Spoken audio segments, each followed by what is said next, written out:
Outdoor Podcast saison 3, le podcast de l'outdoor et ses tendances. Les 2 premières saisons ont enregistré plus de 10 000 écoutes. Merci de votre fidélité et on continue l'aventure ensemble. Bonjour et bienvenue dans cette 3e saison de Outdoor Podcast. Après de nombreuses incertitudes et de multiples revirements, les stations de ski n'ont pas pu ouvrir leur remontée mécanique cet hiver. Les voilà donc privés de leur moteur économique, le ski alpin. L'année dernière, nous avions évoqué avec Benjamin Blanc, directeur de la régie des pistes des Belleville, le futur des stations de ski. Loin d'imaginer que nous allions y être plongés brutalement pour cet hiver 2021. La commune des Belleville comprend 3 stations de ski, Val Thorens, Les Ménuires et Saint-Martin. Nous voilà aux Ménuires, sur le front de neige déserté alors que les vacances de février ont débuté. Écoutez, c'est très calme.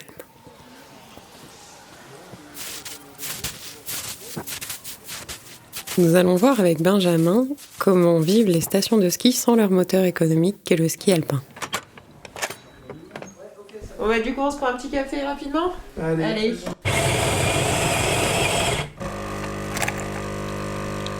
Alors Benjamin, on était venu te voir il y a un peu moins d'1 an pour parler du modèle économique des stations de ski.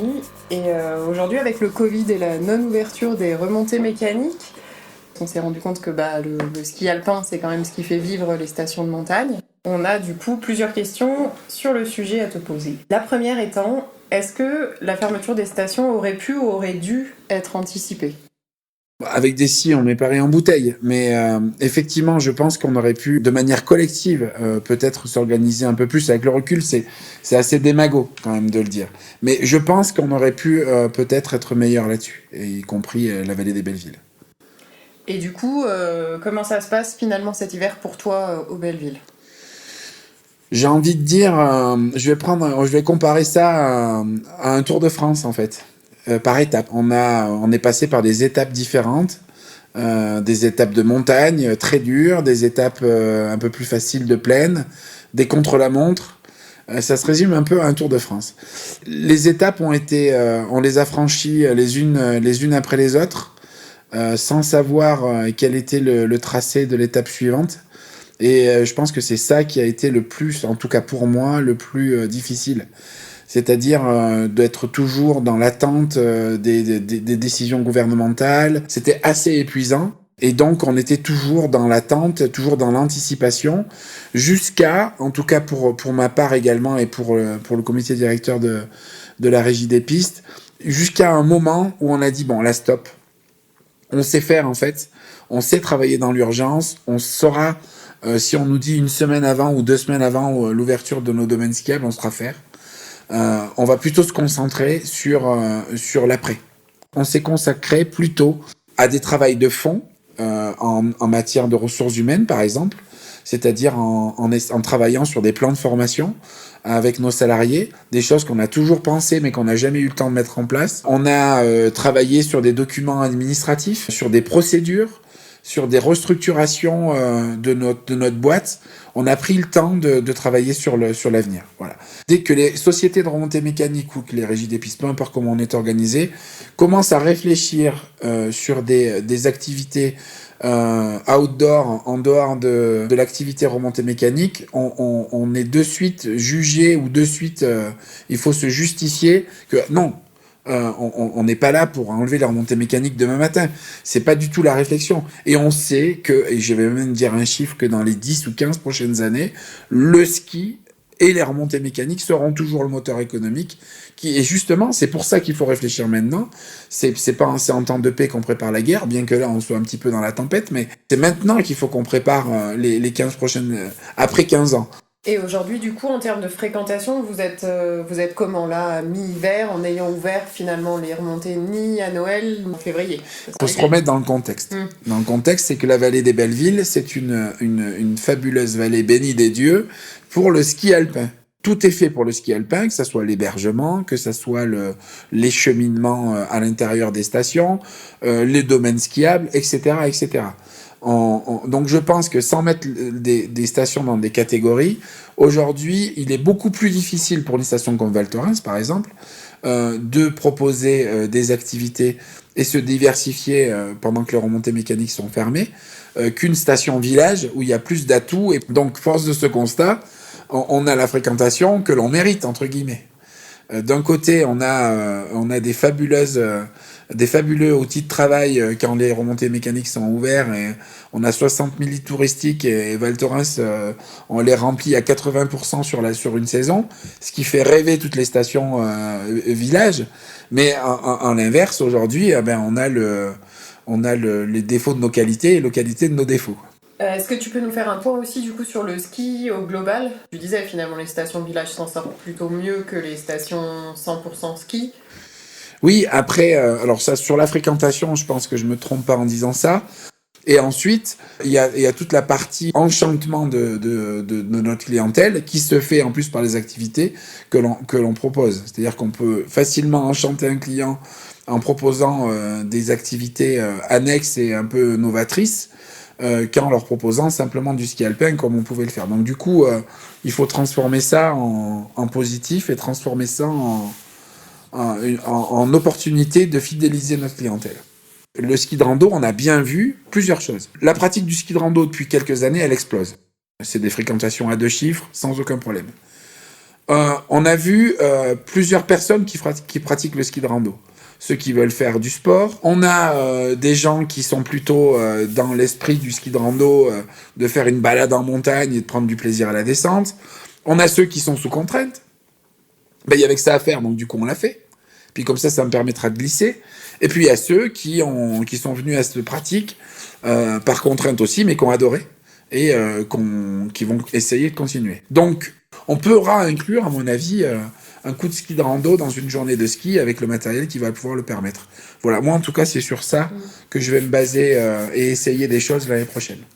Du coup ma dernière question c'était qu'est-ce que ça présage pour l'avenir, mais finalement tu y as déjà répondu. Ça présage une forte adaptabilité de nos services à trouver des nouvelles choses, d'avoir les chakras ouverts, et de bien de bien sentir les tendances qui vont arriver, parce qu'en plus par rapport à avant, les tendances elles vont beaucoup plus vite. Il faut pas louper le train. Puis nous avons souhaité comprendre comment il est possible d'accompagner le changement ou d'y participer. Nous sommes donc allés discuter avec un spécialiste de la prospective et des futurs désirables. Thomas Gauthier est professeur à l'EM Lyon Business School. Il explore comment les organisations peuvent s'appuyer sur les futurs pour naviguer dans l'incertitude. Tu as suivi ce qui s'est passé cet hiver dans les stations de ski, c'est-à-dire cette confrontation brutale à un avenir possible qui est les remontées mécaniques sont fermées, mais on ouvre quand même la station, ce qui est totalement inédit pour nos stations de ski. Donc elles sont confrontées brutalement à l'obligation de changer. Comment est-ce que toi, tu perçois, avec ton point de vue, ce qui est en train de se passer ? Comment est-ce que tu analyses ce qui est en train de se passer en termes de changement ? Alors, il me semble que la difficulté principale que rencontrent les acteurs des stations de montagne, c'est qu'ils s'attendaient tous, jusqu'au début de la pandémie, à un futur officiel, qui est fait de remontées mécaniques qui fonctionnent, qui est fait de touristes qui affluent dans les stations. Et finalement, la pandémie a interrompu brutalement le cours de l'histoire. Elle a rendu impossible la réalisation de ce futur officiel. Et ce que l'on vit actuellement, c'est des acteurs des stations de montagne qui ont probablement la plus grande difficulté à s'extraire de ce futur officiel, à penser d'autres futurs qui peuvent être porteurs de nouvelles opportunités, car ça nécessite certainement un effort individuel sans précédent. Ça nécessite sûrement de commencer par dévoiler toute forme d'intuition que l'on a vis-à-vis de ce futur officiel, toute forme d'espérance, toute forme de crainte, et de faire ce travail collectivement, ce qui me semble être encore aujourd'hui difficile, puisque les mécanismes de concurrence jouent à plein et interdisent des formes de coalitions inédites peut-être de se mettre en place Or, ces coalitions sont peut-être bien les seules formes organisées, collectives, qui pourraient permettre à des futurs alternatifs d'advenir. Je pense que ce que nous révèle la pandémie, c'est qu'en complexité, il y a des émergences. En complexité, il y a des situations qui ne peuvent juste pas être prévues. Et ce que nous amène à penser la pandémie, c'est tout simplement la limite du contrôle qu'on peut avoir sur la nature. On se rend compte que Descartes, il n'avait pas tout à fait raison en nous souhaitant de devenir comme maître et possesseur de la nature. Dernière question, donc sur les stations de ski, sur les pistes d'évolution, sur les outils qui peuvent nous aider à avancer. Donc tu as parlé d'humilité, de collectif, de coalition. Ce qu'on vit avec la pandémie, c'est l'incroyable niveau de turbulence de l'environnement dans lequel sont plongés les acteurs de la montagne. Et cette turbulence, en fait, ne peut pas être maîtrisée, elle ne peut même pas être naviguée seule.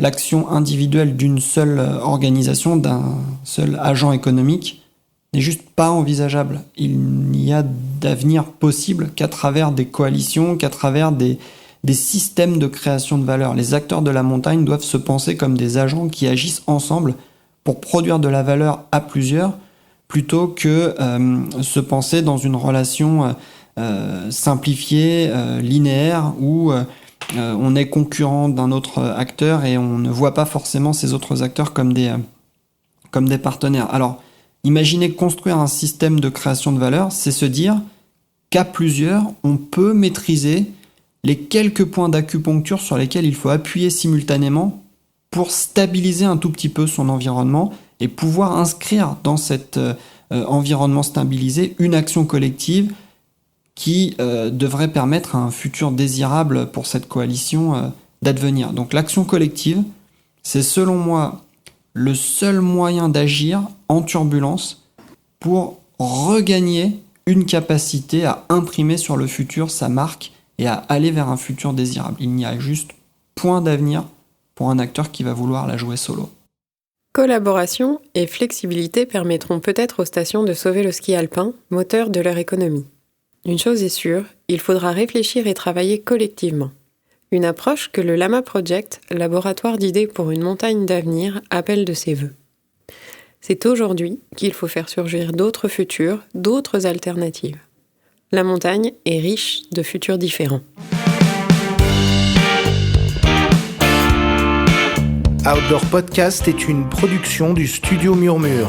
Merci à toute l'équipe, Clotilde Drouet au micro, Sébastien Pintio de Homework Studio à la mise en onde, Nathalie Écuère à la gestion de projet et Guillaume Desmurs à la production et à la réalisation.